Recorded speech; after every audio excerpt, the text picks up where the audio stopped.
नमस्ते। चलिए बिना देर किए सीधे आज के इस दिलचस्प सफर पर निकलते हैं।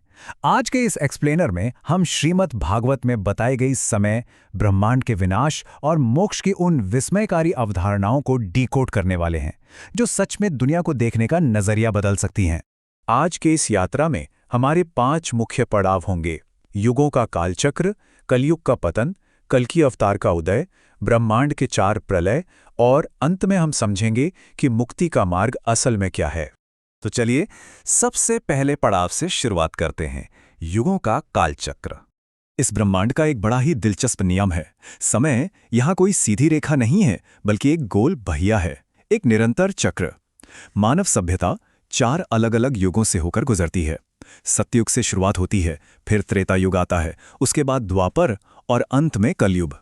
और जैसा कि स्रोत ग्रंथ बिल्कुल साफ साफ बताते हैं, हम सब अभी इसी अंतिम युग यानी कलयुग में ही जी रहे हैं। अब अगर सतयुग और कलयुग की तुलना की जाए तो ये अंतर सच में चौंकाने वाला है। सोचिए, सतयुग की शुरुआत में धर्म अपने चारों पैरों पर मजबूती से खड़ा होता है, सत्य, दया, तपस्या और दान। लेकिन जैसे जैसे समय का पहिया घूमता है, हर युग के साथ ये आध्यात्मिक नींव दरकने लगती है। और कलयुग तक आते आते क्या होता है, ये पूरी तरह से अधर्म के 4 स्तंभों में बदल जाती है। झूठ, हिंसा, असंतोष और आपसी कलह, बिल्कुल एकदम उल्टा। यहीं से हमारा दूसरा विषय सामने आता है, कलयुग का पतन। अगर वर्तमान युग पर थोड़ी गहराई से नजर डाली जाए तो स्रोत ग्रंथों में इसके पतन का जो वर्णन है वो रोंगटे खड़े कर देने वाला है। ये सिर्फ कोई किताबी बातें नहीं है। भयानक सूखा, अकाल और इंसान का ऐसा लालच जो किसी भी कीमत पर शांत नहीं होता। परिवार के अंदर ही वो प्यार और सम्मान खत्म होने लगता है। और हाँ, ऐसे पाखंडी लोगों का उदय होता है जो धर्म का चोला पहनकर धोखा देते हैं। कुल मिलाकर इंसान का पूरा फोकस सिर्फ अपनी सतही इच्छाओं, पैसे और अहंकार पर सिमट कर रह जाता है। और इसी संदर्भ में ग्रंथों में कमाल की बात लिखी है। पृथ्वी उन अहंकारी राजाओं की मूर्खता पर हंसती है जो जमीन के छोटे छोटे टुकड़ों के लिए कट मरते हैं। वो कहती है, ये राजा जो स्वयं मौत के खिलौने हैं, मुझे जीतना चाहते हैं। क्या गहरी लाइन है ना। ये बहुत ही शानदार तरीके से याद दिलाती है कि भौतिक शक्ति, अहंकार और ये सब जमीन जायदाद, ये सब कितना टेम्परेरी है। समय के आगे हर कोई मिट्टी है। लेकिन क्या सब कुछ ऐसे ही खत्म हो जाता है? नहीं। यहीं से आता है तीसरा पड़ाव, कल्कि अवतार का उदय। तो जब ये अंधकार और बुराई अपनी बिल्कुल पीक पर पहुंच जाती है, तब एक डिवाइन रीसेट की जरूरत पड़ती है। ग्रंथों के मुताबिक ठीक उसी समय कल्कि अवतार का आगमन होता है। और ध्यान रहे, उनका मकसद सिर्फ विनाश करना नहीं है, बल्कि दुनिया की इस पूरी व्यवस्था को साफ करना और पवित्रता के उस महान ब्रह्मांडीय चक्र को एक बार फिर से रीस्टार्ट करना है। और ये बदलाव कोई छोटा मोटा नहीं होता।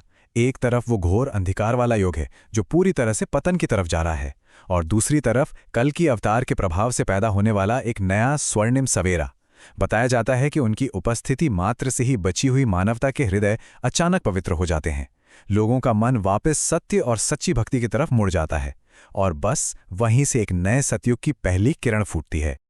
अब मानवीय युगों से थोड़ा ऊपर उठते हैं और चौथे विषय पर चलते हैं, ब्रह्मांड के 4 प्रलय।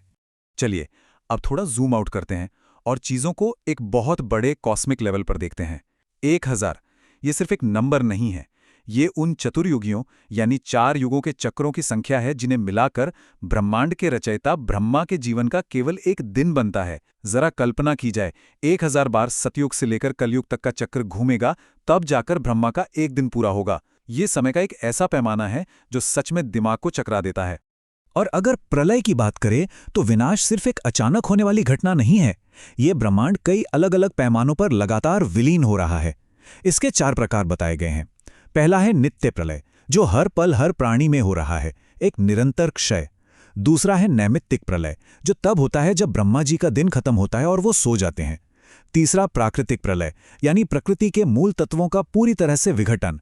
और चौथा सबसे खास है आत्यंतिक प्रलय, जो वास्तव में आत्मा की अंतिम आध्यात्मिक मुक्ति है। तो ये प्राकृतिक प्रलय असल में दिखता कैसा है? ये 400 सालों का एक बेहद खौफनाक और सिस्टमैटिक प्रोसेस है। पहले 100 सालों तक बारिश की एक बूंद भी नहीं गिरती, भयंकर सूखा। फिर अगले 100 सालों तक ब्रह्मांड में आसमान से झुलसाने वाली आग बरसती है।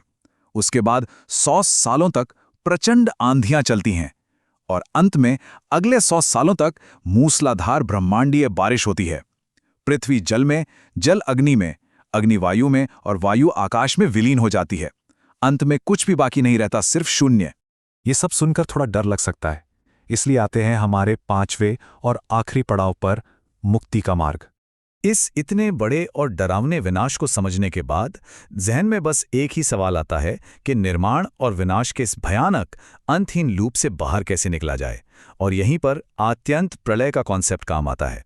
ये दुनिया के अंत से बचने के बारे में नहीं है, बल्कि उस मोक्ष को पाने के बारे में है जहां आत्मा माया के इस पूरे भ्रम को काटकर हमेशा के लिए परमात्मा के साथ एक हो जाती है। असल मायनों में यही परमानेंट आज़ादी है। अब इस पूरी कहानी में एक बहुत ही शानदार सिल्वर लाइनिंग है, एक उम्मीद की किरण। पिछले युगों में, जैसे सतयुग या त्रेता युग में, मुक्ति पाने के लिए बहुत कठोर तपस्या और बड़े बड़े यज्ञ करने पड़ते थे। लेकिन कलयुग की इस घोर अराजकता में ये रास्ता बहुत आसान कर दिया गया है। ग्रंथों के मुताबिक आज के समय में केवल सच्ची, सरल भक्ति और भगवान के नाम का स्मरण करने भर से ही इंसान इस भवसागर से पार जा सकता है। तो इस पूरी चर्चा को समेटते हुए एक बड़ा ही गहरा सवाल सामने आता है। जब हम जानते हैं कि इस ब्रह्मांड में सब कुछ, ये पूरी सृष्टि ही इतनी अस्थायी है, तो क्या हमें इस क्षणभंगुर माया से चिपके रहना चाहिए या फिर उस अंतिम सत्य और हमेशा रहने वाली मुक्ति की तलाश करनी चाहिए? ये एक ऐसा विचार है जिस पर गंभीरता से मनन किया जाना चाहिए। सोचने वाली बात है ना? आज के इस ब्रह्मांडीय सफर में हमारे साथ शामिल होने के लिए बहुत बहुत शुक्रिया।